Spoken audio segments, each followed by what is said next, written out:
자, 여러분 반갑습니다. 우리 오늘 제 18회 사회복지사 1급 국가고시 사회복지 실천 기술론의 29번 문제 다뤄볼 겁니다. 이 시험 문제 나와서 여러분들 많이 당혹해 했었어요. 그런데 사실 보면 아무것도 아닌 문제입니다. 조금만 생각하면 풀 수 있는 그런 문제였었어요. 그러니까 생소한 게 나오면 두려워하는데 그럴 필요 없습니다. 우리가 알고 있는 이 지식 체계 안에서 잘 분석하면 충분히 접근할 수 있더라. 자, 집단 성원의 주도성. 여러분, 우리 집단 과정을 이끌고 나가는 데 있어서 주도하는 부류는 크게 두 개입니다. 첫 번째가 사회복지사, 즉 집단사회복지사가 이 집단을 주도해 나가든지, 그게 안 되면 이제 집단 성원이 주도를 하겠죠. 집단 성원이 주도하든지. 자, 둘 중에 하나인데, 그럼 이 문제는 뭐냐면 집단 성원의 주도성이 높은 것이니까 이걸 거꾸로 얘기한다면 사회복지사의 주도성이 낮은 것, 이렇게 보면 되겠죠. 높은 것 순서를 본다면, 자, 자조집단이라는 거 공부하셨잖아요. 그렇죠, 자조집단. 이거는 스스로 돕는 집단입니다. 사회복지사의 역할, 기능 필요 있어요, 없어요?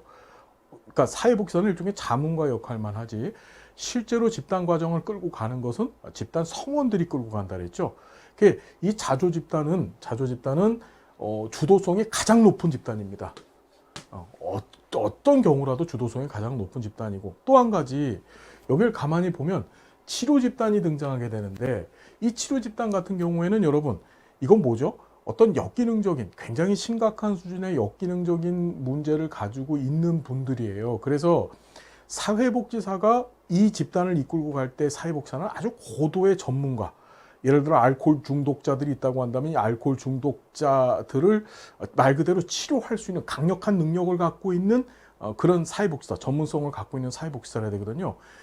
이 치료 집단 내에서 복지사는 어떻게 전문가이면서 전체 구성원들을 딱 붙잡고서 끌고 갈 수 있는 강력한 리더십과, 그렇죠, 통제력, 권위를 갖고 있어야 된다라고 공부했었습니다.